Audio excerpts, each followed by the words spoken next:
আসসালামু আলাইকুম। বিসমিল্লাহির রহমানির রহিম। প্রিয় চাষি ভাই, আশা করি সবাই ভালো আছেন, সুস্থ আছেন। আমরা যারা বেগুন চাষ করি, এই বেগুন চাষ করতে গিয়ে আমাদের বেগুন গাছগুলোতে বিভিন্ন ধরনের পোকামাকড় এবং রোগবালাই দ্বারা গাছগুলো নানানভাবে ক্ষতিগ্রস্ত হয়। বেগুন গাছগুলোতে জাপ পোকা, সাদামাছি, থ্রিপস পোকা, বিশেষ করে বেগুন চাষের ক্ষেত্রে ডগা ছিদ্রকারী এবং ফল ছিদ্রকারীর এই পোকার আক্রমণের কারণে বেগুন চাষ করে আমরা বেগুনের বড় ধরনের ফলনে মার খেয়ে থাকি। চাষি ভাই, আজকের পর্বে আমরা আলোচনা করব বেগুন চাষের ক্ষেত্রে এই ডগা ছিদ্রকারী এবং ফল ছিদ্রকারী এই পোকাটি সম্পর্কে। এই ডগা ছিদ্রকারী এবং ফল ছিদ্রকারী এই পোকাটা দমনে কোন ধরনের ব্যবস্থাপনা গ্রহণ করা যায়, কোন ধরনের বালাইনাশক জমিতে প্রয়োগ করলে এই ক্ষতিকর পোকার হাত থেকে গাছগুলোকে রক্ষা করা যায়, এ সমস্ত টোটাল বিষয় নিয়ে আপনাদের মাঝে আজ বিস্তারিতভাবে আলোচনা করার চেষ্টা করব। আপনি যদি বেগুন চাষি হয়ে থাকেন তাহলে ভিডিওটি আপনার জন্য অত্যন্ত গুরুত্বপূর্ণ। অতএব ভিডিওটি না টেনে সম্পূর্ণ ভিডিও দেখার বিনীত অনুরোধ থাকবে। আর এখনো যারা চ্যানেলটিকে সাবস্ক্রাইব করেননি তারা অবশ্যই চ্যানেলটিকে সাবস্ক্রাইব করে দিবেন। বেগুন চাষের ক্ষেত্রে যতগুলো ক্ষতিকর পোকা বেগুন ফসলকে ক্ষতি করে থাকে, এদের মধ্যে অন্যতম ক্ষতিকর পোকা হলো বেগুনের ডগা ছিদ্রকারী এবং ফল ছিদ্রকারী পোকা। মূল জমিতে চারা রোপণের পর থেকে বেগুন গাছের শেষ অবধি পর্যন্ত এই পোকাগুলো বেগুন গাছে ব্যাপক ক্ষতি করে থাকে। মূল জমিতে চারা রোপণ করার পর থেকে 2 থেকে 3 সপ্তাহ, অর্থাৎ যখন গাছগুলো শাখা প্রশাখা বের হতে শুরু করে, ওই সময় থেকেই এই কীড়াগুলো বেগুন গাছের ডগা ছিদ্র করে ক্ষতি করে। ডগা ছিদ্রকারী পোকা বেগুন গাছের পাতা অন্য অন্য অংশে ডিম পাড়ে। ডিম পাড়ার পর শোয়াবিহীন সেই কীড়াগুলো বেগুন গাছের যে নতুন ডগাগুলো বের হয় সেই ডগার বুটায় পাতাতে ছিদ্র করে ভিতরে প্রবেশ করে এবং ছিদ্র করে ভিতরে প্রবেশ করার পর সেই নতুন ডগাগুলোর শ্বাস খেতে শুরু করে। শ্বাস খাওয়ার ফলে বেগুন গাছের যে নতুন ডগাগুলো আসে সেগুলোর কুশকলা নষ্ট হয়ে যায়। আর যখন বেগুন গাছের সেই কচি ডগাগুলোর কুশকলা নষ্ট হয়ে যায় তখন সেই গাছগুলো আর খাদ্য গ্রহণ করতে পারে না। আর যখন গাছগুলো খাদ্য গ্রহণ করতে না পারে তখনই সেই ডগাটি আস্তে আস্তে নেতিয়ে পড়ে, তারপর একটা সময় শুকিয়ে সেই ডগাটি মারা যায়। বেগুন গাছের ফুল ফল আসার পূর্ব পর্যন্ত এই কীড়াগুলো শুধু ডগা ছিদ্র করে গাছকে ব্যাপকভাবে ক্ষতি করে থাকে। এরপর যখন বেগুন গাছগুলোতে ফুল ফল আসা শুরু করে তখন এই পোকাগুলো ফুল এবং ফলে আক্রমণ করে থাকে। এই পোকাটি এতটাই ভয়ঙ্কর হয়ে থাকে যে বেগুন গাছগুলোতে যখন ফুল আসা শুরু করে সেই কুড়ি ফুলেও এরা আক্রমণ করে থাকে।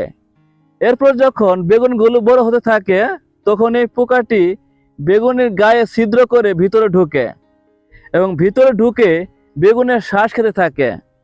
এই শ্বাস খাওয়ার ফলে বেগুনটি নষ্ট হয়ে যায়। অনেক সময় দেখা যায় যে ভিতরে প্রবেশ করার ফলে বেগুনের গায়ে একটার মল দেখতে পাওয়া যায়। মল দেখতে না পাওয়া গেলেও যখন এই বেগুনটি কাটা হয়, কাটার পর অনেকটা সময় ভিতরে এ প্রকার কীড়া এবং মল অবশ্যই দেখতে পাওয়া যায়।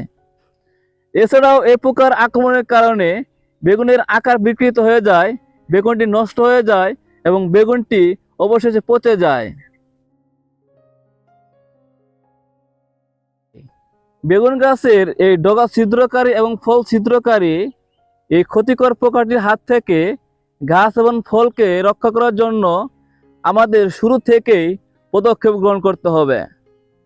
আমরা যখন মূল জমিতে চারাগুলো রোপণ করব, এই রোপণের 15 দিন পর থেকে আমাদের জমিতে জরিপ করতে হবে, প্রতিনিয়ত ক্ষেত পরিদর্শন করতে হবে, গিয়ে দেখতে হবে যে যে নতুন ডগাগুলো বের হয়েছে সেই ডগাগুলোতে কোনো ধরনের এই ডগা ছিদ্রকারী পোকার আক্রমণ দেখা যায় কিনা।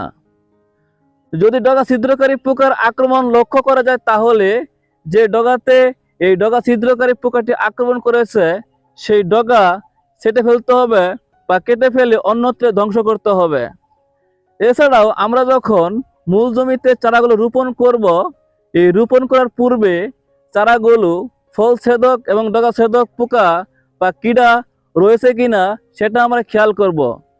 যদি কোনো ধরনের চারাতে এ ধরনের পোকার লক্ষণ দেখা যায়, তাহলে আমরা সেই চারাগুলোকে মূল জমিতে রোপণ করব না।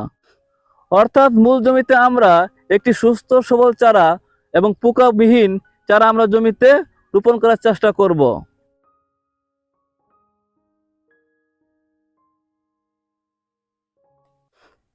চাষি ভাই, বেগুনের ডগা ছিদ্রকারী এবং ফল ছিদ্রকারী এই পোকাটি দমন করার জন্য জমিতে আপনারা শুরু থেকেই এসিআই ক্রপ কেয়ারের পিলারেক্স প্রয়োগ করতে পারেন। এর প্রয়োগ মারতে হবে প্রতি 10 লিটার পানিতে 10 মিলি হারে কীটনাশক মিশিয়ে বেগুন গাছে প্রয়োগ করতে হবে। এছাড়াও আপনারা ডগা ছিদ্রকারী এবং ফল ছিদ্রকারী এই পোকাটি দমন করার জন্য সিনজেন্টা কোম্পানির সবিক্রন এটি ব্যবহার করতে পারেন।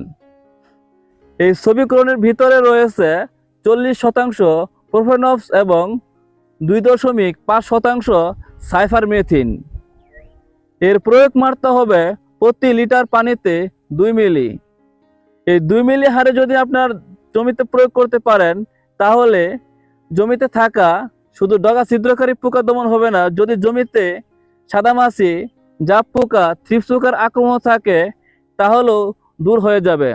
আপনারা সাইফারমেথিন গ্রুপের কীটনাশক রিপকর্ড অথবা রেলোথিন এর যে কোনো একটি কীটনাশক প্রতি লিটার পানিতে 1 মিলি হারে মিশিয়ে যদি বেগুন গাছে প্রয়োগ করা যায়, তাহলেও এই বেগুনের ডগা ছিদ্রকারী এবং ফল ছিদ্রকারী পোকা অনেকটাই দমন করা সম্ভব হয়ে থাকে।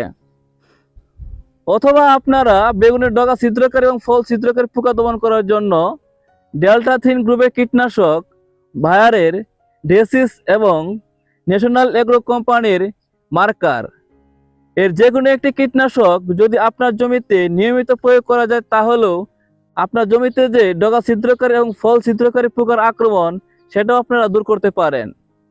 আর এর প্রয়োগ মারতে হবে প্রতি লিটার পানিতে 1 মিলি হারে কীটনাশক। এসব কীটনাশক যদি আপনার জমিতে নিয়মিত প্রয়োগ করতে পারেন, তাহলে জমিতে থাকা যে ক্ষতিকর পোকাগুলো রয়েছে সেগুলো আপনারা অতি সহজেই দমন করতে পারবেন এবং আপনার যে গাছগুলো রয়েছে সেই গাছগুলোকে সুস্থ রাখতে পারবেন। আর একটি সুস্থ সবল গাছ থেকে আপনি আপনার কাঙ্ক্ষিত ফলন আশা করতে পারেন। আর এর জন্য আপনাকে চেষ্টা করতে হবে যে ফসলটি চাষ করেছেন সেই ফসলটি যেন সুস্থ থাকে, সবল থাকে, পোকামুক্ত থাকে। চাষি ভাই, আজ এ পর্যন্তই।